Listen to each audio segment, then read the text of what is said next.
Harlem, New York. 11:47 p.m. Thursday, February 18, 1965. The temperature had dropped to 9 degrees, and the wind cutting down from the Bronx carried the metallic scent of snow and the distant smell of burning coal from tenement furnaces. Inside a basement room beneath Small's Paradise on 7th Avenue, the air was thick with cigarette smoke and the weight of 30 years of friendship about to shatter. Two men sat across from each other at a table scarred with knife marks and cigarette burns. Between them lay a disassembled Colt .45 automatic, its components arranged with surgical precision on a piece of black velvet.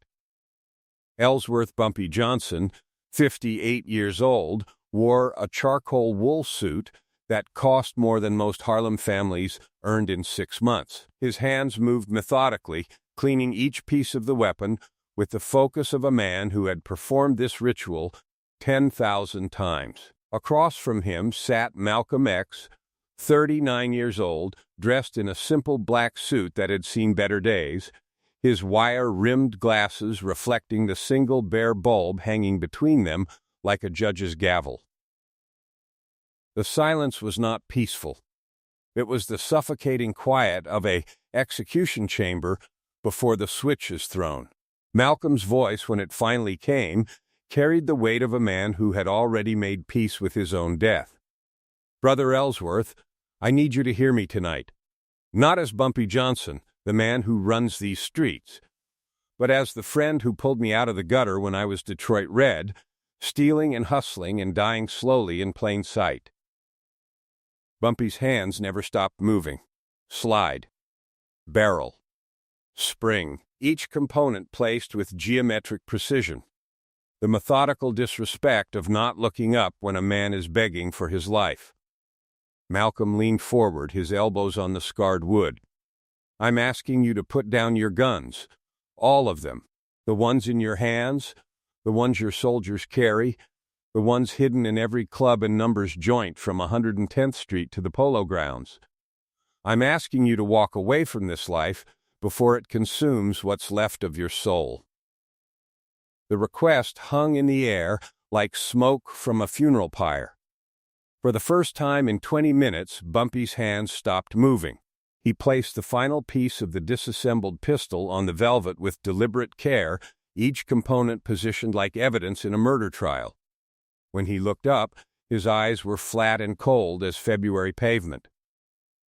"You asking me to die, Malcolm, you just don't have the honesty to say it plain." Malcolm shook his head slowly. "I'm asking you to live. Really live. Not this half-existence where you're already a ghost walking through a graveyard you helped build." The temperature in that basement seemed to drop another 10 degrees. Outside, 3 floors above, the sounds of Harlem continued. Laughter from the bar, the distant wail of police sirens, the rumble of the A-train carrying people to lives they could actually call their own. What happened in the next 43 minutes would fracture a friendship that had survived prison, poverty, systematic racism, and the brutal machinery of a nation designed to destroy both men. The argument that followed wasn't loud. There was no shouting, no overturned furniture, no dramatic gestures. It was surgical. Each man knew exactly where to cut to make the other bleed. Each word was chosen for maximum damage, delivered with the precision of an ice pick between the ribs. 72 hours later, Malcolm X would be dead, his body riddled with 21 gunshot wounds at the Audubon Ballroom. Bumpy Johnson would stand at the back of that ballroom watching Betty Shabazz weep over her husband's casket, knowing that the last real conversation he'd had with his oldest friend had ended with words neither man could take back.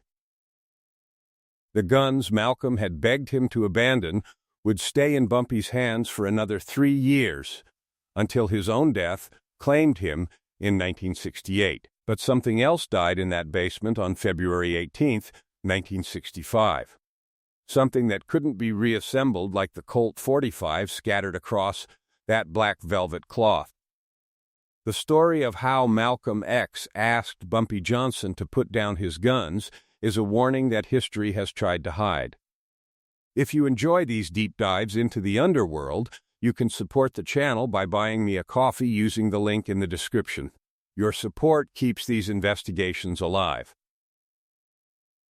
Now let's go back to 1946, when a thief met a revolutionary. August 1946. The war in Europe had ended, but Harlem remained occupied territory where the only victory that mattered was survival until tomorrow. The heat hung thick enough to choke on, mixing the smell of hot asphalt with garbage that the city never bothered to collect on time in black neighborhoods. Into this suffocating landscape stepped Ellsworth Raymond Johnson, 39 years old, wearing the same suit he'd worn into Alcatraz 11 years earlier. The federal government's idea of rehabilitation had left the fabric hanging loose on a frame systematically starved and brutalized, but his eyes carried the cold precision of a man who had spent over a decade planning his resurrection in 8-by-10-foot cells where the only sound was the Pacific Ocean trying to erode concrete foundations. Bumpy's return to Small's Paradise on 7th Avenue wasn't announced. It didn't need to be. When he walked through those doors, the club fell silent, not from fear, but from respect earned through 2 decades of systematic enforcement of a simple code. Protect the neighborhood, punish disrespect, never let the white power structures forget that Harlem belonged to its people, even if the deeds said otherwise. West Indian Archie, 63 years old with a memory like a steel vault, embraced him like a father welcoming home a prodigal son who had survived a war nobody else understood. 3 weeks later, Archie brought Bumpy a problem wrapped in the form of a 21-year-old kid from Michigan who was burning through the neighborhood like wildfire nobody could control. Malcolm Little, street name Detroit Red, had arrived from Boston's Charlestown State Prison 6 months earlier with the haunted eyes of a man who had seen his own death and decided to race toward it instead of running away. Tall, light-skinned, with reddish hair that earned him his nickname, he moved through Harlem's underworld with the desperate energy of someone trying to numb himself into oblivion through whatever combination of drugs, theft, and reckless gambling he could access on any given night. Archie explained the situation with clinical detachment. Detroit Red was running numbers for 3 different operations simultaneously, skimming just enough from each to avoid immediate execution, but creating systematic chaos in the carefully balanced ecosystem of Harlem's underground economy. He was using heroin, benzodrine, cocaine, anything else he could steal or trade for, which made him unreliable and dangerous in equal measure.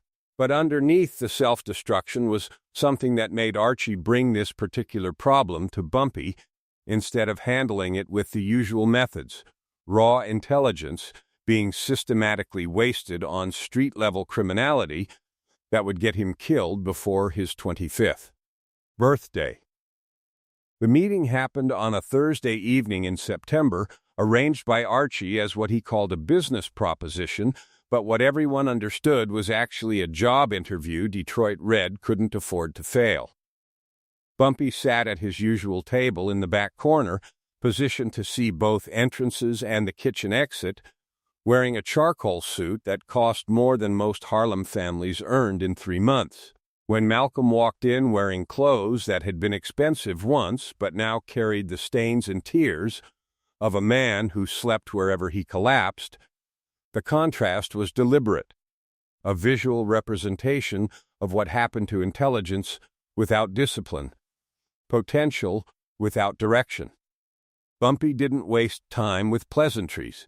He laid out the offer with contract precision, stopped the freelance chaos, work exclusively for his operation, learn the business from men who had been running Harlem since before Malcolm was born. In exchange, protection, steady income, the kind of education that couldn't be found in any prison library or street corner hustle. It was the offer Bumpy had made to dozens of young men over 2 decades, and every single one had accepted because refusing Bumpy Johnson's personal recruitment wasn't just stupid, It was suicidal. Malcolm looked at Bumpy with bloodshot, exhausted eyes that still carried something Bumpy recognized from his own Alcatraz reflection. The desperate clarity of a man who knew he was dying slowly and couldn't figure out how to stop the process. Then Malcolm did something that had never happened before in the entire history of Bumpy's reign over Harlem's underworld. He said no, not with disrespect or arrogance, but with quiet certainty of someone who had already made peace with the consequences. He thanked Bumpy for the offer, acknowledged it was more than he deserved, and explained he couldn't work for anyone because he couldn't even trust himself to show up reliably or stay clean long enough to be useful. The silence lasted maybe 15 seconds, but in that basement club, it felt like the pause before an execution. Everyone expected Bumpy to respond with the systematic brutality that had built his reputation. Instead, Bumpy did something that surprised even Archie. He nodded slowly, told Malcolm the offer would remain open if he ever got himself together, and dismissed him without another word. No threats, no consequences, no punishment for the disrespect of refusing what other men would kill to receive. But Bumpy didn't forget. Over the next 18 months, he watched from a distance as Detroit Red continued his slow-motion suicide through Harlem streets. Then, something shifted. Malcolm stopped showing up at the usual spots, stopped running numbers, stopped using, and disappeared from the street-level hustle that had defined his existence. Word filtered back through Archie's network that Detroit Red had joined the Nation of Islam, that he was attending Temple No. 7 on 116th Street, that he had traded his street name for Malcolm X and his addiction for religious devotion with the same desperate intensity he had previously applied to self-destruction. Bumpy respected the transformation because he understood the discipline required to rebuild yourself from nothing, having done it himself in Alcatraz's isolation cells. But he didn't understand the choice Malcolm had made, couldn't comprehend abandoning the systematic accumulation of real power in favor of prayer meetings and theological discussions that changed nothing about who actually controlled Harlem's streets, buildings, and economic infrastructure. It felt like betrayal, not of Bumpy personally, but of the unspoken code that governs survival in a country designed to destroy black men through systematic violence and economic strangulation. Malcolm had chosen ideology over loyalty, scripture over strategy, moral purity over the pragmatic brutality required to protect the neighborhood from forces that didn't care about anyone's religious convictions. One night in late 1948, Bumpy sat with West Indian Archie in the back room of Small's Paradise, drinking expensive scotch that Archie had liberated from men who thought they controlled import distribution in Harlem. Archie asked what Bumpy thought about Malcolm's transformation, whether the kid had actually found salvation or just traded one addiction for another. Bumpy stared at his glass for a long moment, watching amber liquid catch light from the single bare bulb hanging above their table. Then he said something that Archie would remember for the rest of his life, something that turned out to be prophecy disguised as observation. That boy's going to be something. Either the most dangerous man in Harlem or the most dead. Maybe both. Between 1952 and 1958, Harlem became a chessboard where two kings ruled the same 20 square blocks through entirely different mechanisms of power. Neither man owned a single deed or title, but both controlled territory through systematic applications of force that the city government pretended not to understand. Bumpy Johnson's empire operated through the cold mathematics of vice and violence, a machine that converted human weakness into steady cash flow while maintaining just enough moral boundaries to distinguish his operation from the Italian families trying to flood black neighborhoods with poison. The numbers racket formed the foundation of Bumpy's kingdom, generating rivers of dimes and dollars that flowed up from kitchen tables and barbershops into his hands with mechanical precision. Protection services was the polite term for what he actually provided. Systematic security, in a city where police only appeared to collect bodies or bribes. Storefront owners paid monthly tribute to keep their windows intact and their daughters safe. Anyone who tested the arrangement learned quickly about consequences delivered in alleyways with broken fingers and shattered kneecaps. Occasional bodies found with notes pinned to jackets reminding others that disrespect carried costs payable in blood. Heroin presented Bumpy's greatest moral challenge and strategic opportunity. He couldn't stop the drug from entering Harlem, but he could control its distribution with one inflexible rule that separated him from his competitors: no sales within 2 blocks of schools or playgrounds. Violators didn't receive warnings or second chances. They disappeared in ways that served as permanent education for anyone considering similar mistakes. 4 blocks away, Malcolm X was building a fortress of consciousness at Temple No. 7, weaponizing words with the same precision Bumpy applied to violence. He converted hundreds of addicts, hustlers, and broken men into disciplined soldiers of the Nation of Islam, transforming the very people Bumpy's world had discarded into believers hungry for a version of black identity that required no permission from white America. Where Bumpy controlled territory through fear earned at gunpoint, Malcolm conquered minds through theological arguments that reframed centuries of oppression as tests that black people were systematically passing while their oppressors failed every measure of actual humanity. The unspoken treaty between them emerged through mutual recognition of territorial boundaries that had nothing to do with geography. Bumpy issued explicit orders throughout his organization. Nation members were untouchable, their businesses protected, their families defended as if they were his own blood. Malcolm reciprocated by never mentioning Bumpy by name in sermons, even when condemning criminal enterprises that sustained Harlem's underground economy. He attacked systems and structures, but never the man who had offered him salvation when he was still Detroit Red, dying slowly on these same streets. The arrangement deepened through favors Malcolm requested for families being systematically destroyed by forces they couldn't fight alone. Widows being evicted by slumlords, businesses terrorized by racist cops, families crushed by predatory loan sharks charging mathematically impossible interest rates.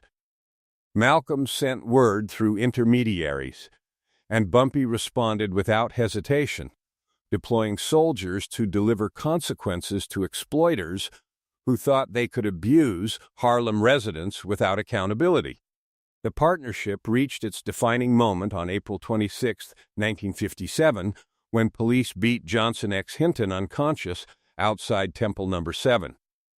Malcolm mobilized the Fruit of Islam, 50 disciplined men in suits demanding medical treatment for their bleeding brother. The standoff escalated until Bumpy arrived with 50 armed soldiers, positioning himself directly beside Malcolm in perfect silence. The visual was unmistakable: preacher and gangster, scripture and bullets. 2 forms of black power unified against systematic brutality. Police faced something they had never encountered: a revolution compressed into a single city block. After 47 minutes of tense negotiation, Hinton was transferred to Harlem Hospital. Malcolm and Bumpy walked away together, their forces dispersing with military precision that left officers scrambling to understand what had just happened. In the precinct afterward, a white detective poured bourbon with shaking hands and told his partner something that would haunt law enforcement for years: "We got 2 problems now. The gangster we can handle. The gangster and the preacher together? That's a revolution waiting to happen." Between 1959 and 1963, Malcolm X transformed from Harlem's street preacher into a national phenomenon that terrified white America in ways Bumpy's violence never could. Television cameras captured his surgical dissection of American racism, college auditoriums filled with students hungry for truth delivered without apology, and FBI surveillance intensified until J. Edgar Hoover personally authorized wiretaps, treating Malcolm as a threat to national security. Bumpy watched this evolution from the shadows of Lenox Avenue with the cold pragmatism of a man who understood that in America, visibility was usually a prelude to execution. He saw Malcolm being pulled away from Harlem's 20 blocks into something bigger and infinitely more dangerous than anything either man had faced in their parallel rises to power. The heroin epidemic worsened despite Bumpy's systematic control efforts, Italian families pushing harder into Harlem with product that didn't respect his boundaries about schools and playgrounds. The Genovese and Lucchese operations flooded the neighborhood with pure poison, undercutting Bumpy's prices and ignoring the unwritten rules that had maintained some measure of harm reduction in a business built entirely on human destruction.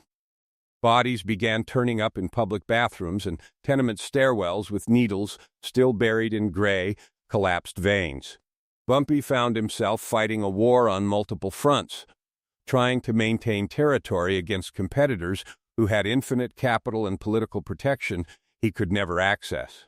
Malcolm's sermons evolved during this period, becoming sharper weapons aimed at all criminality that exploited black suffering for profit. The theological arguments that had once focused entirely on white oppression now included systematic condemnation of anyone who contributed to neighborhood destruction, regardless of their skin color or stated intentions. The first direct confrontation came during a Sunday sermon in March 1962, when Malcolm publicly condemned so-called community leaders who profited from our people's suffering while pretending to provide protection. The phrase hung in the air like an indictment, and everyone in that temple understood exactly who Malcolm was describing without needing names attached to the accusation. Bumpy recognized the disrespect but maintained silence out of old loyalty and strategic patience, understanding that public retaliation against Malcolm would fracture the delicate balance that kept Harlem from exploding into open warfare. But silence had limits, and 3 weeks later, Bumpy requested a private meeting at his Edgecombe Avenue apartment overlooking the Polo grounds. Malcolm arrived alone, without the usual fruit of Islam security, a gesture acknowledging this was personal business between old friends rather than political theater requiring witnesses. The conversation lasted 2 hours and resolved nothing. Malcolm demanded Bumpy stop the drug trade entirely, arguing that any participation in heroin distribution made him complicit in genocide regardless of whatever boundaries he tried to maintain. Bumpy responded with stoic precision, explaining the mathematics of harm reduction that Malcolm's moral absolutism refused to acknowledge. He laid out the brutal reality with surgical clarity. He didn't bring heroin into Harlem. He controlled who sold it and where, maintaining rules that kept the worst poison away from children and schools. You want me gone, the Italians take over completely, and they don't give a damn about keeping poison away from children or any other consideration beyond maximum profit extracted from black bodies. Malcolm's counter cut through Bumpy's pragmatism like a blade designed specifically for this argument. That's the logic of a man trying to justify managing hell instead of closing it. You've convinced yourself that being a better devil makes you something other than what you actually are. The philosophical deadlock was complete and irreparable. Bumpy believed in pragmatic harm reduction within systems he couldn't destroy. Malcolm demanded absolute moral clarity, even if it meant sacrificing practical benefits for theoretical purity. They parted that evening without resolution, their friendship cooling but not yet shattered. Both men understanding they had reached boundaries neither could cross without betraying fundamental principles that defined their entire existence. Over the following months, Bumpy started hearing rumors through his network that Malcolm was having serious problems with Elijah Muhammad and the Nation of Islam leadership. The organization's most visible spokesman was being systematically isolated, his influence curtailed, whispers of jealousy and power struggles filtering through channels that connected street-level intelligence to national politics. One night in late 1963, Bumpy sat with Francine in their apartment, staring out at Harlem's lights stretching toward the East River.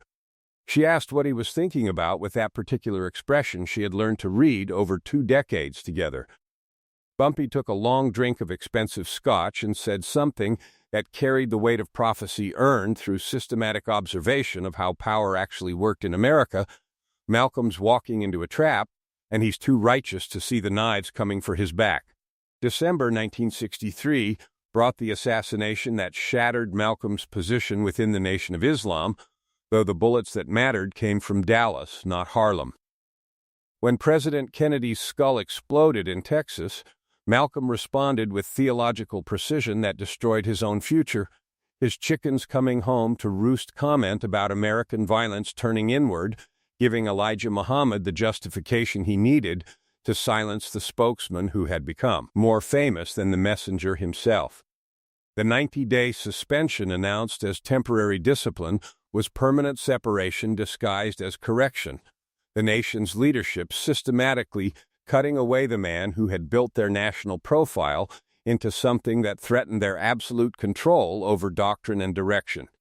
March 1964 marked Malcolm's formal break with the creation of Muslim Mosque Incorporated and the Organization of Afro-American Unity, his desperate attempt to build independent power structures outside the nation's theological constraints. Bumpy watched this evolution with the cold recognition of a man who had seen identical patterns play out dozens of times in Harlem's Underworld.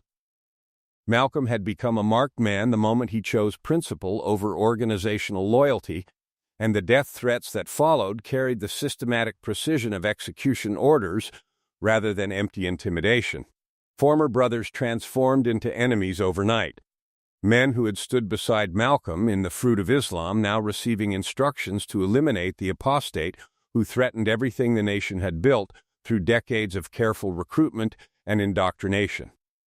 The violence escalated through late 1964 and into 1965 with mathematical inevitability that Bumpy recognized from his own wars against Italian families trying to flood Harlem with uncontrolled poison. On February 14, 1965, at 2:46 in the morning, Malcolm's house in East Elmhurst was firebombed while Betty and their 4 daughters slept upstairs.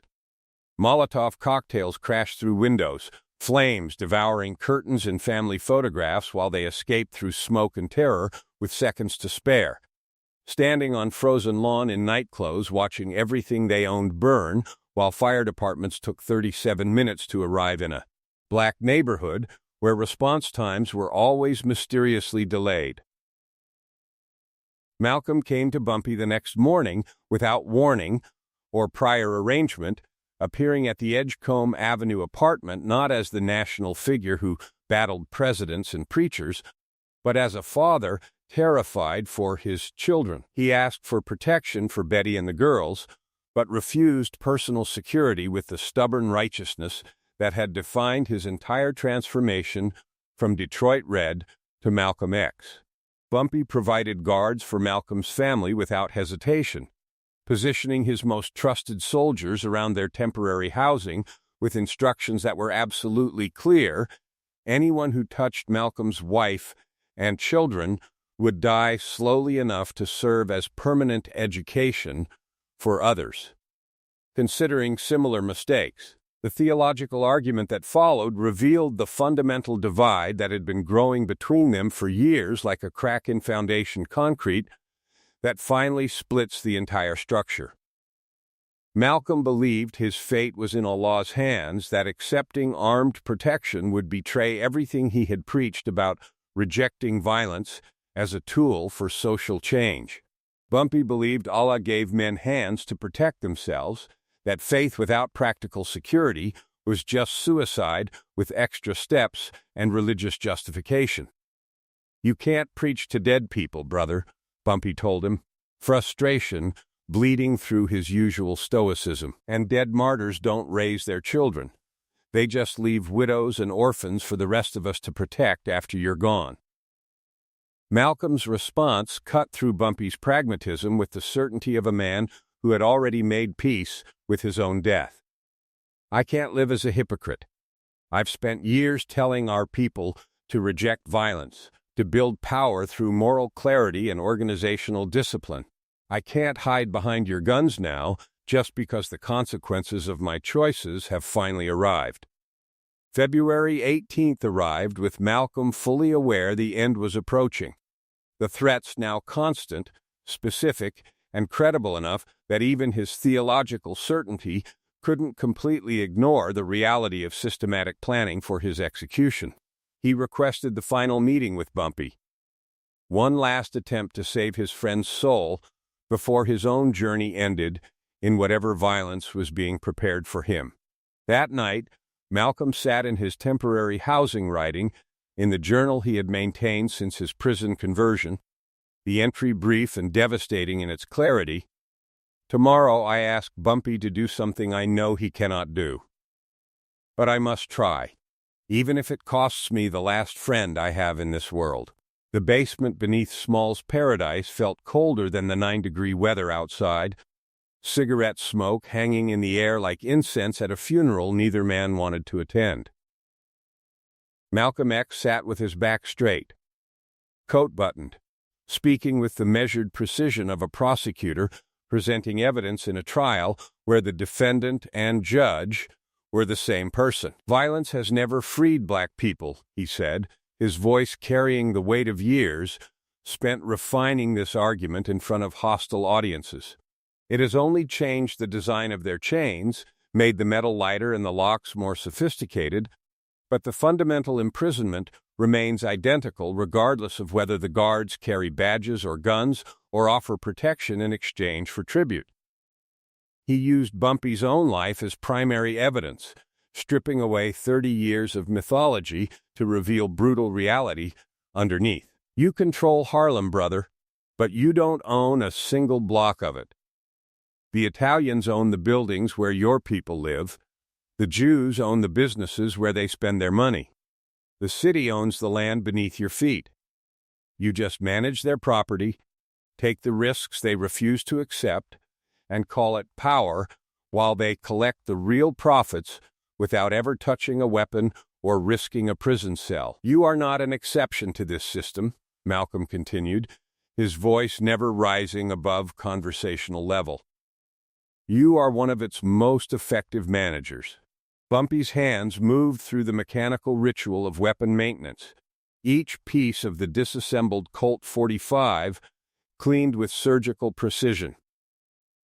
When he finally responded, his counter-argument carried the brutal weight of decades spent surviving in systems designed to crush black men regardless of their choices. Philosophical purity is a luxury for people who don't have to survive in the real world, he said, his eyes never leaving the weapon components. You went to Mecca, Malcolm. You saw Muslims living in peace because they have their own nations, their own armies, their own laws. But you came back to America, where they're trying to kill you for leaving a cult. Your peace won't work in a country built on our bones, where the only language white power structures understand is force applied with enough systematic brutality to make oppression more expensive than accommodation. The conversation shifted from abstract philosophy to personal warfare with surgical swiftness. Malcolm accused Bumpy of using community protection as moral camouflage for what he actually ran, a criminal empire that ultimately reinforced white power structures by keeping black people focused on internal violence instead of external enemies. You've spent 30 years being the buffer between our people and the forces that actually control everything, Malcolm said. You're not protecting Harlem, you're managing it for people who would burn it down if you stopped being useful. Bumpy's retaliation was equally precise and merciless. He accused Malcolm of abandoning practical help for real people in favor of speeches that made white liberals uncomfortable while leaving power structures intact. While you talk about revolution, he said quietly, I pay rent for widows, I keep slumlords awake at night, I make sure cops think twice before breaking another brother's skull. You want credit for shaking their conscience, I settle for breaking their fingers. Tell me which one actually changes behavior. The cruelest exchange came when Bumpy said Malcolm's martyrdom complex would leave Betty a widow and his daughters fatherless for the sake of an ideal that would die with him. "You got a death wish dressed up as theology," he said.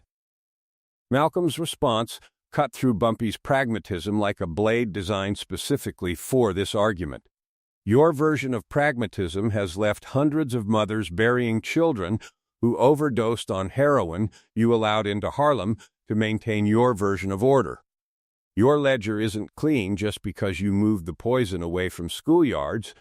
Both men realized they had crossed lines that 30 years of friendship could never repair. Malcolm made his final plea, knowing it was futile but needing the words for his own soul. "In 3 days, I'm speaking at the Audubon. I know they're coming for me. I'm asking you one last time, put down your guns, walk away from this life, and show our people there's another way to live." Bumpy's refusal was immediate and absolute. "I put down my guns. I'm dead in a week. You want me to die to prove your point." Malcolm's devastating response carried the finality of a man reading his own sentence, "I'm going to die to prove mine. At least my death will mean something beyond fear and blood money." Bumpy reassembled his pistol in absolute silence, each component sliding into place with mechanical precision.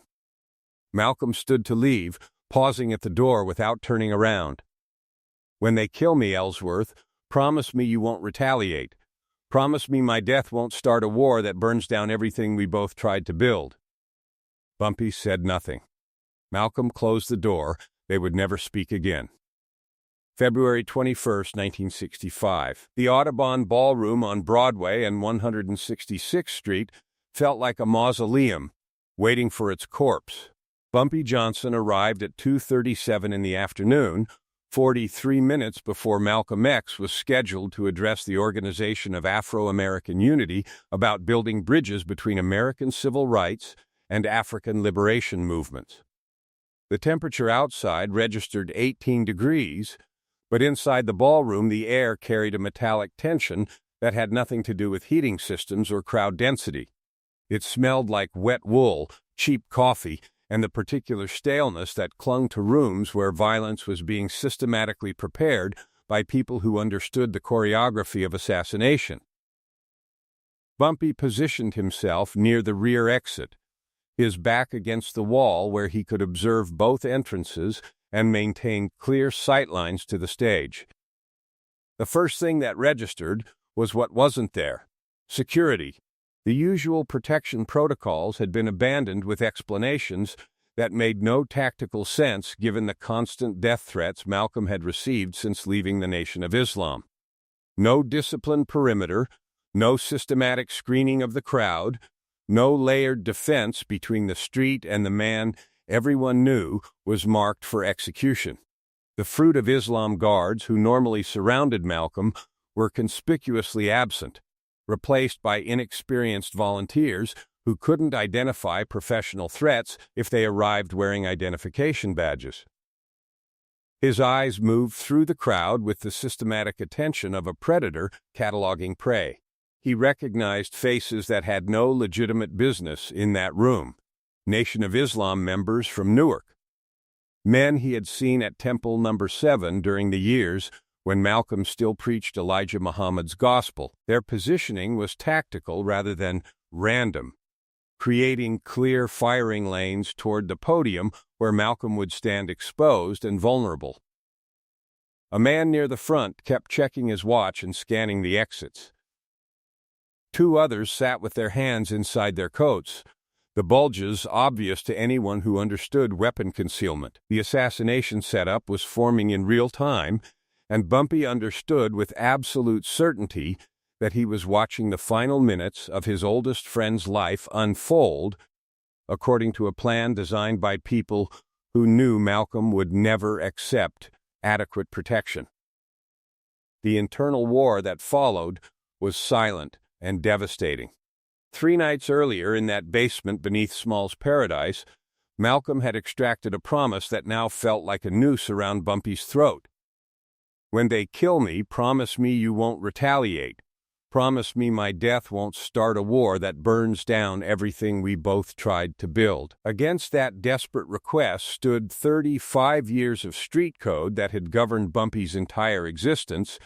Disrespect required systematic retaliation, murder of friends demanded blood payment measured in bodies, and allowing assassins to escape was betrayal of everything he had built. Through decades of enforcing consequences for those who tested Harlem's boundaries, at 3:05 in the afternoon, the killing began. A disturbance near the front, voices raised in artificial argument designed to draw security attention away from the real threat. "Get your hand out of my pocket." The distraction worked with surgical precision. As the few guards moved toward the staged confrontation, the real violence emerged from the front row. A sawed-off shotgun materialized from beneath a winter coat, the blast tearing through Malcolm's chest and sending him staggering backward, his arms windmilling as he tried to maintain balance against the impact. Then came the pistols. Two men rushing the stage and firing systematically into the fallen body with the methodical precision of executioners completing a contract. 21 shots total, each one finding flesh. The sound not like movie gunfire, but a chaotic, ear-splitting percussion that merged with the screams of 400 people realizing they were trapped in a slaughterhouse. Bumpy's hand moved to his weapon with muscle memory developed through thousands of confrontations. His position was perfect, the shooters exposed and vulnerable as they turned to flee through the panicked crowd. He had clear angles on all three assassins, could drop them before they reached the exits, could deliver the justice that Malcolm's righteousness had made impossible.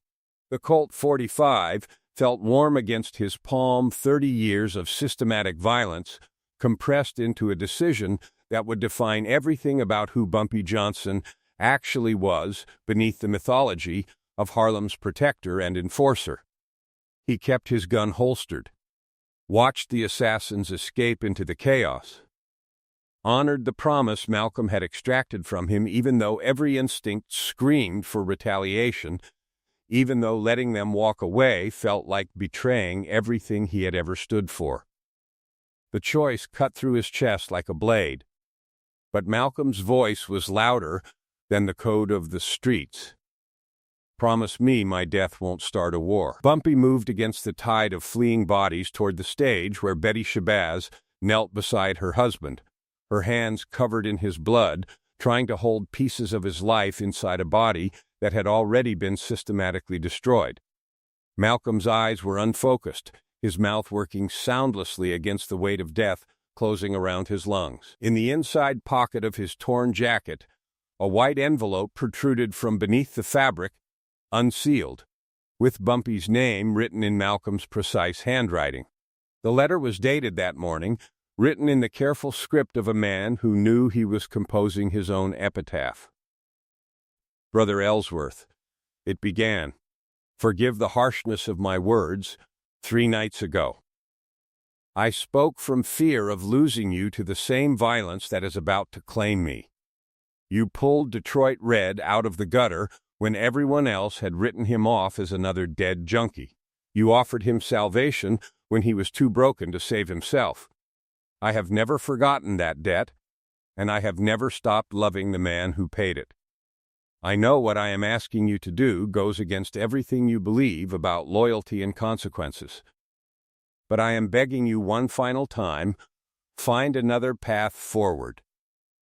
Show our people that there is a way to live that doesn't end in blood and retribution. The cycle has to break somewhere. Let it break with us." Bumpy read the letter twice, his expression unchanged while chaos erupted around him. Then he folded it with systematic precision, slid it back into Malcolm's pocket, and smoothed the torn fabric over the paper like a burial shroud. He stood and walked out of the ballroom without speaking to anyone, leaving behind the sirens and the screaming and the beginning of the mythology that would swallow the man he had actually known. In the weeks that followed, Bumpy kept half of Malcolm's final request. He did not retaliate against the Nation of Islam assassins, though he knew their names, their addresses, their daily routines, and their vulnerabilities. No bodies turned up in alleys with notes pinned to their chests. No fingers were broken in back rooms as reminders of consequences. The war Malcolm had feared did not happen. But Bumpy did not put down his guns either. Malcolm's death only confirmed what he had always believed: righteousness got you killed in America, while calculated brutality at least gave you a chance to negotiate terms with the executioner. At Malcolm's funeral, Bumpy stood in the very back of the church, almost invisible among the thousands who had come to mourn a man most of them had only known through television and newspapers. Betty and the 4 daughters sat in the front row, grieving for a husband and father whose principles had made him a martyr but left them without protection in a world that would never forgive his challenge to its fundamental assumptions about race and power. A young Nation of Islam member approached Bumpy afterward, his face carefully arranged into something resembling remorse, trying to offer condolences on behalf of the organization that had orchestrated the murder. Bumpy looked at him with eyes that had seen the bottom of hell and climbed back out carrying its lessons. "Your people killed the only man who could have saved this neighborhood," he said, each word delivered with the finality of a verdict that allowed no appeal. Now we all live with the consequences of that choice.